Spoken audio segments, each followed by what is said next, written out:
ሰማ እንደውም እያሳወቀኝ ነው ይመለስ አብሬሳ ተነሳ። እኔ እኮ ያን የሰራሁት እንደዚህ በሚሊዮን ኦሮሞዎች ላይ ተቀልዶባቸው እንዲታወቁ ነው። ይኸው ሰራ። አንተ ግን ይቀለደበት ቅዳሴው ቀለደ ካልክ ሌባውን የትግሬ ጳጳስ መንፈስ ቅዱስ ያልሾመውን ጳጳስ ሳይሞት ጳጳስ የተሾመውም የኦርቶዶክስ ግን የሻረውን ማትያስን ተቃወም። ቅዳሴ ያስመሰለ ይላል እንዴ? ገና ቀድስላል። ገና አዲስ ገና እያዘጋጀው ስለ ፋኖ አሁን እጅ ስለሚሰጠው ፋኖ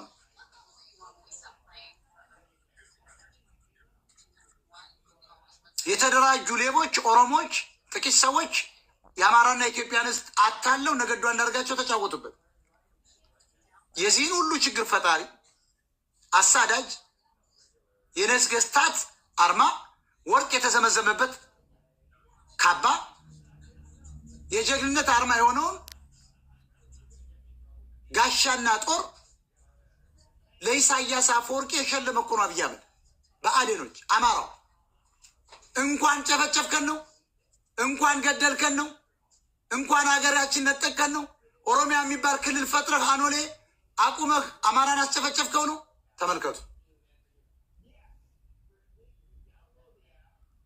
በአዴን አማርኛ ተናጋሪ ትግሬ ሻቢያ ነው። ለዚህ ነው ሁልጊዜ በአማራ በጀት ላይ ጠላቶቻችን ከአብይ አህመድ ጀምሮ ካባ የሚያለብሳቸው። የዚህ ሁሉ ችግር ማን ነው? አማራ እውነት አይወድ፣ ውሸት የሚከተል ሀቀኛ ይደግፍ፣ ሌቦች የሚደግፍ። አማራ ማለት ውሸትን ይጸየፋል፣ ውሸታም ይከተላል። አማራ ማለት ሌብነትን ይጸየፋል፣ ሌቦችን ይከተላል። አማራ ማለት መዝረፍን ይጸየፋል፣ ዘራፊዎችን ይከተላል። አማራ ማለት መግደልን ይጸየፋል፣ ገዳዮችን ይከተላል። አማራ ማለት ማስመሰልን ይጠላል፣ አስመሳዮችን ይከተላል። ይሄ ግራ የገባው ኢሉዥን ውስጥ የወደቀ ለ3000 ዓመት አታለው በኦርቶዶክስ ከተው ቂጡን ወግተው ያደነቆሩት ህዝብ ስለሆነ ምንም ልናደርገው አንችልም። ወይ ይበተናል ወይ ተነስቶ ራሱን ይመክታል።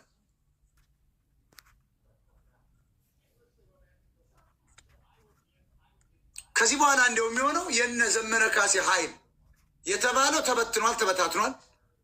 ትግሬዎች ደግሞ አላማቸው ጠንካራ የ100 ዓመት አላማ ስላላቸው በጦርነቱ ማስቀጠላቸው ወይ ደግሞ በህዝባዊ አመፅ መቀጠሉ አይቀርም። ግን የመጨረሻው ልንገራቸው። መጨረሻ ላይ ግን አሁን የምታዩት ፋኖ ከአብይ አህመድ ጋር ቆሞ ጠመንጃ ተሰጥቶት የነዘመነን ኃይል ዱቄት አድርጎ ይወገዋል። ለማየት ያውቃችሁ። አሁን ነው እያየን ያለ ነው። ጠቅላላ እጁን እየሰጠ ነው። እንደታጠቀ ገንዘብ እየተሰጠው እየገባ ነው። ነገ አሁን እስክንድር ይገባል። ከዚህ በኋላ